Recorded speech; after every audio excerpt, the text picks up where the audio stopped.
Tensions between Trump and Zelensky continues to escalate. The American government have now suspended arms sales to Ukraine, and one of the most prominent pro-Ukraine voices, Constantin Kissen, has come out to criticize President Zelensky.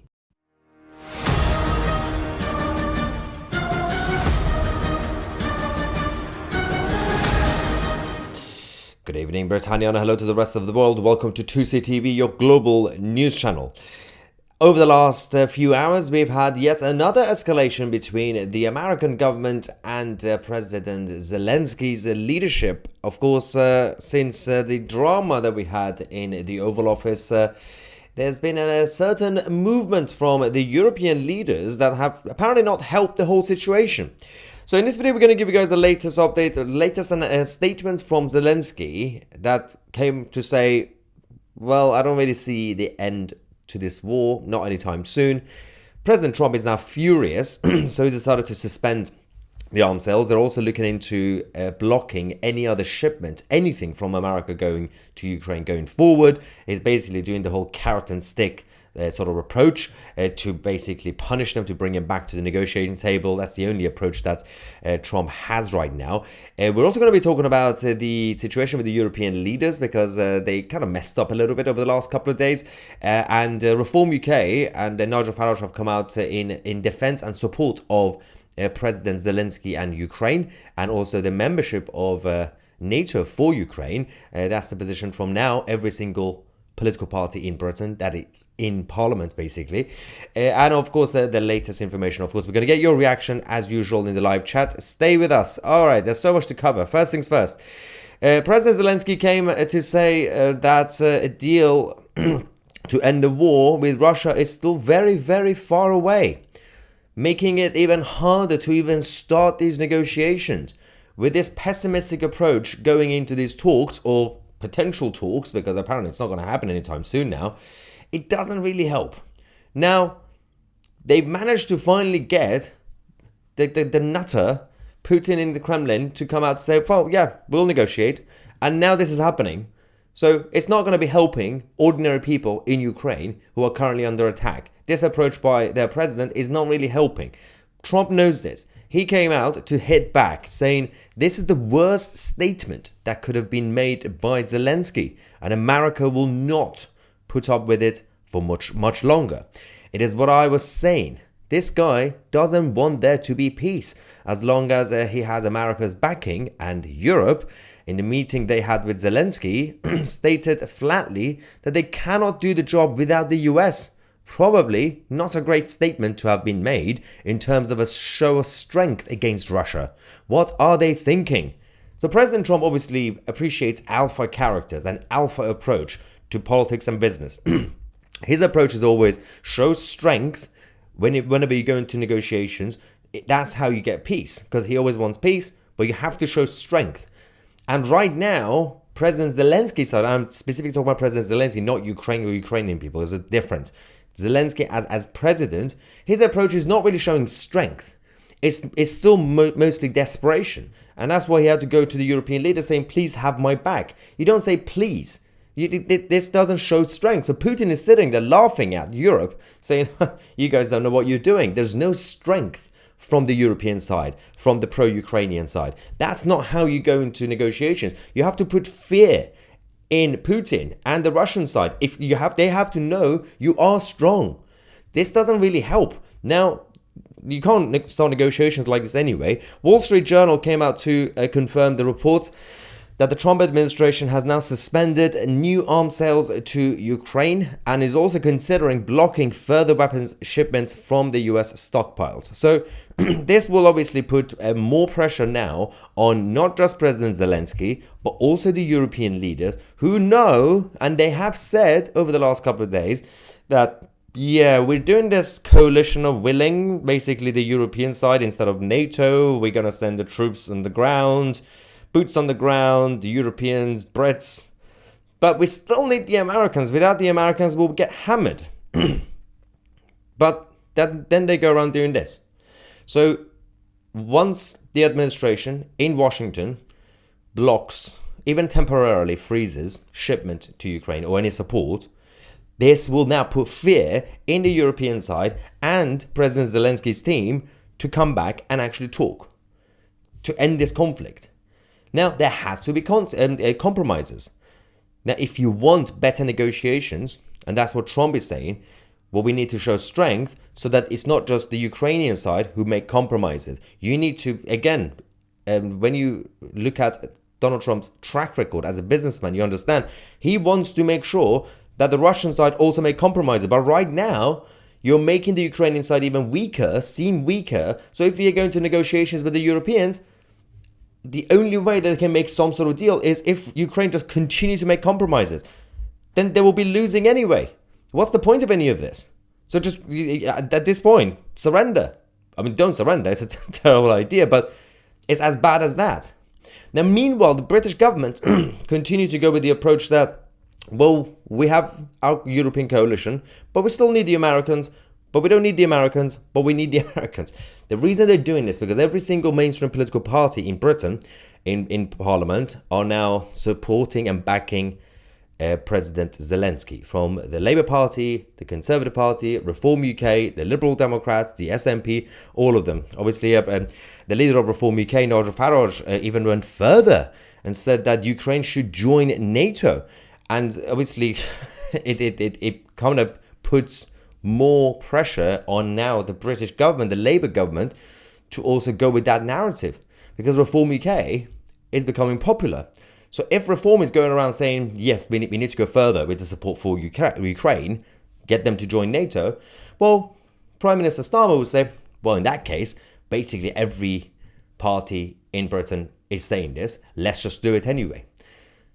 And that's not a good start to negotiations. Even if your outcome is some sort of NATO supervision, whatever you want to call it, or if you want to go with demilitarization, there's so many different options you can have. Even if you want any sort of NATO involvement, you can't say it now. It's a terrible approach to negotiations. So it's like going into a shop, a very expensive shop, saying, I only have £5. From the beginning, you enter the shop with £5. Like, but good start. Well done. You've shown all your cards now. So the mainstream political parties in Britain obviously are pushing this. Meanwhile, President Trump has also been making more statements. He just came out on TV to also slam the President Zelensky and the way the whole negotiations are ongoing. Let's go to President Trump. Maybe somebody doesn't want to make a deal. And if somebody doesn't want to make a deal, I think that person won't be around very long. That person will not be listened to very long. Because I believe that Russia wants to make a deal. I believe certainly the people of Ukraine want to make a deal. They've suffered. Yeah, I mean, one of the main things, let's not forget, you have to actually understand what normal people in Ukraine are going through. The suffering continues, especially when you're towards the eastern side. And somebody needs to actually think about them rather than the actual egotistical part of the negotiations and clash of personalities. You have to put people first rather than anything else in terms of personal agenda of political leaderships. Now, that is also fair to say in terms of what's been going on with the European leaders, because the European leaders are still going with this flip-flop nonsense that we don't need Trump, we're doing our own secret private meetings, but we also don't need NATO. We want to have the European army, the EU army, but we don't have the money, so we need the American money. How is that going to actually work? Especially over the next few hours and few days when you kind of need to fix that relationship with the American side. And we're going to talk about the American side specifically in a second, because it's not just President Trump, it's the American population, the actual support for what President Trump is saying. It's the will of the people. It's called democracy. Now, the European side have also made a massive mistake. You think that the European side are actually giving more to Ukraine. You will be surprised to hear that no, the European side are actually giving more to Russia. Yes, the same Russia that they don't like, they are giving more to Russia than Ukraine. So the European Union are spending more on Russian oil and gas, they're giving more money to Russia than financing aid to Ukraine. There's absolute insanity, right? It goes against everything that they're saying. The estimate is that they brought 22 billion euros of fossil fuels, obviously oil and gas from Russia in 2024, but only gave 19 billion euros to Ukraine. So even the support for Ukraine is basically pointless because you're still giving more money to Russia. It's not in the name of foreign aid, but the Russians don't care. They're still taking the money from the European countries. So the Russians are still taking more. The whole thing is insanity. Together, it's about 40 billion to both Russia and Ukraine, and you wonder why there's a deadlock. The whole strategy of the European Union is insane. I don't think they know what they're doing unless their plan is destruction, self-destruction. Is it some sort of masochistic mission? Suicide mission? What next? Now, over the last couple of days, few days, since obviously Friday, Saturday, we also had massive political tribalism. And we've discussed this many times on this channel. If you criticize President Zelensky, they claim that you hate Ukrainian people and all that stuff, right? But people are actually waking up. One of the most prominent pro-Ukraine voices, Constantin Kissen from Trigonometry, massive good channel, and obviously his background from that region, he has been very supportive of the Ukrainian people, saying, well, the Ukraine is they've been invaded, we have to support them. And he's even said, he just made a video criticizing President Zelensky, but he made it clear before he gets attacked by the liberals and the pro-Ukrainian liberals, he had to clarify, firstly, look at my background. Secondly, I fully understood from the beginning, President Zelensky, obviously it was his job to stand up for his people. But right now, his strategy is absolutely terrible and stupid. Let's quickly go to Constantin. You can watch the full version of his monologue, his speech that he did on his channel. But just this is the moment he's criticizing Zelensky's stupid approach in the Oval Office. During the press conference, he argued that Russia must pay for the war on the basis that in history, whoever starts the war pays. What he appears to be missing is that this isn't remotely true. In history, whoever wins makes the losing side pay. While neither side has defeated the other, Ukraine can hardly claim victory. For all these reasons, the reality vortex he entered in the Oval Office would have been a shock. The fact is that MAGA, the dominant force in the world's leading nation, does not share the European view of President Zelensky. You may agree or disagree, but to the current occupants of the White House, their advisors and their base, President Zelensky, and forgive me for putting it this bluntly, is an untrustworthy leader of a corrupt country on the other side of the world who keeps asking for money America doesn't have to fight a war they neither care about nor feel he can win. Most of these perceptions stem primarily from domestic American politics and the hatred MAGA has for anyone and anything President Biden touched. Most Americans don't know where Ukraine is and have no reason to care. To them, this is just another forever war like Iraq or Afghanistan. In other words, President Zelensky walked into a room in which people who don't particularly like him, don't particularly trust him, and don't particularly care about his just and righteous cause were nevertheless prepared to continue giving him money, weapons, and political support in order to make this problem go away. All he had to do was look grateful. When you're attempting to convert other people's goodwill into hard currency, that's the bare minimum. And for 40 minutes, Zelensky just about managed. The rationale for the argument he then instigated with J.D. Vance is not without merit. As I explained in my last video on Substack, Zelensky's primary concern has to be what are known as security guarantees. This is a fancy way of saying that Putin is a proven liar who can't be trusted to stick to any agreement that's reached. Therefore, the only way to prevent another invasion is through a permanent presence of European or American troops in between Russia and Ukraine. He kept making this point over and over during the press conference and did so diplomatically enough. But the way he challenged Vance directly in front of the cameras was catastrophically stupid. Sure, if you hate Trump and Vance and think they're taking part in the YouTube debate, then Zelensky made a valid point. But this wasn't a debate. They're all supposed to be on the same side, and the person who has the most to lose from them not feeling like they're on the same side is Zelensky, or more importantly, his nation. It's true. It's true. It was a stupid approach. And this is coming from a pro-Ukraine voice, Constantin Kissen. And obviously the liberal left-wing pro-Zelensky side, they're now going to attack Constantin, saying you're pro-Putin now for saying that. This is the world we live in now. Political tribalism is completely nonsensical. Now, Meanwhile, this is the will of the people in the United States of America. This is CNN, by the way, reporting this. This is a CBS news poll with YouGov. Net approval, Russia-Ukraine situation, who's handling it better right now? Obviously, compared to 2024 Biden, which was minus 22, Trump is plus 2. This is completely insanity. I mean, yeah, I think it's quite clear that the American public, by and large, they have the same tendency and the same mentality when it comes to how the situation is turning out to be. Now, if you put away the LA Californians and the New Yorkers, people are fed up. They just want a new approach. Their strategy is not working. Let's change tact. But they don't care. But at the same time, Mike Waltz went on a CNN, National Security Advisor, also hit back and explained very well what the problem of the situation is right now, which these people don't understand. And they're still surprised why, as we're reporting in this live stream, why the Washington have decided, the White House decided to suspend the arms sales to Ukraine. And now they're going to be also blocking any shipment from the US to Ukraine. They're surprised. They're like, why is that needed? Let's go to Mike Waltz.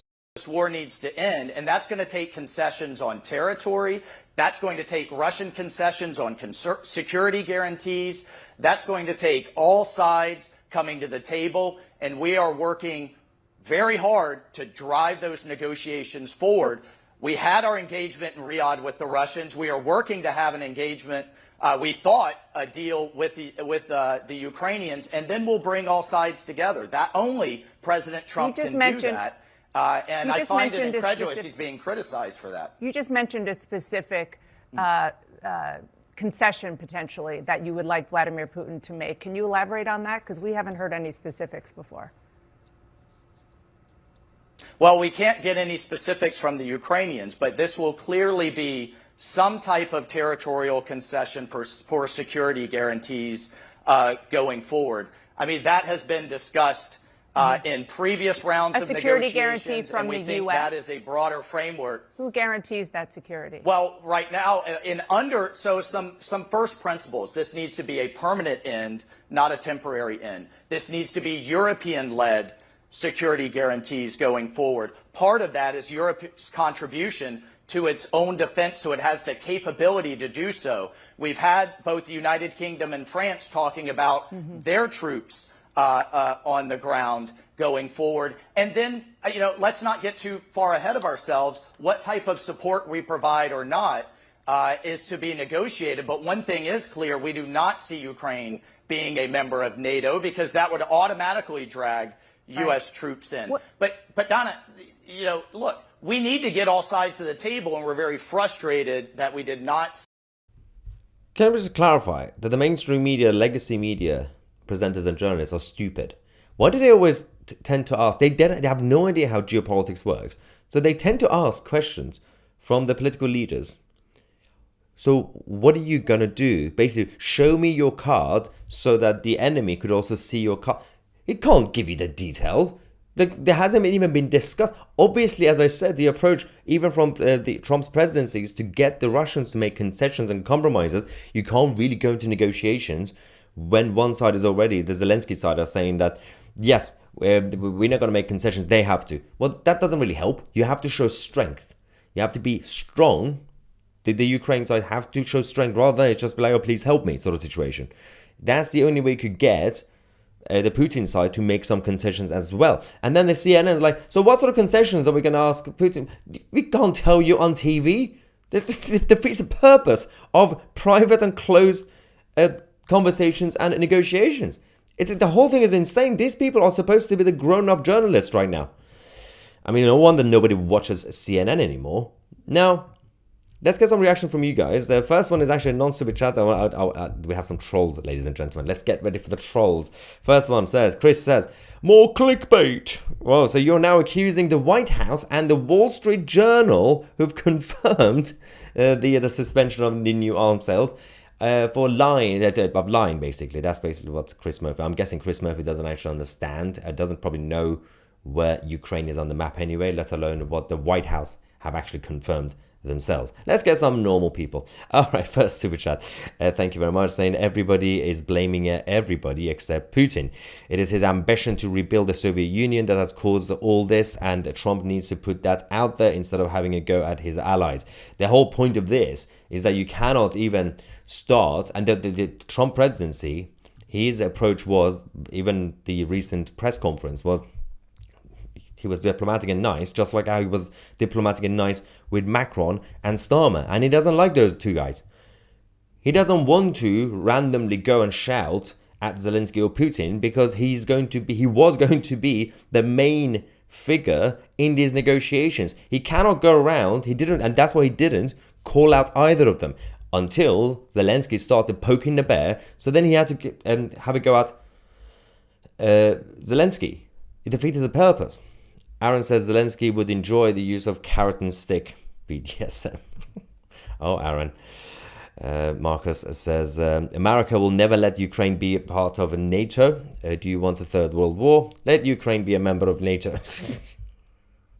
I mean, that's basically what will happen. So you can't. There has to be the third way, which the Americans have already come up with, which the journalists and stupid reporters already managed to get it out. These cards were supposed to be held close to Trump's chest. Now they keep asking him, so what's the plan? What's the plan? So the plan has already been part of it proposed, which is to get the Americans to be there as part of the minerals deals to make sure they have bases essentially there instead of NATO, so that it's basically an indirect relationship as opposed to having directly NATO there. So if the Russians mess about again in the future, the Americans will say, well, if you attack, then you're attacking us basically because we're in Ukraine.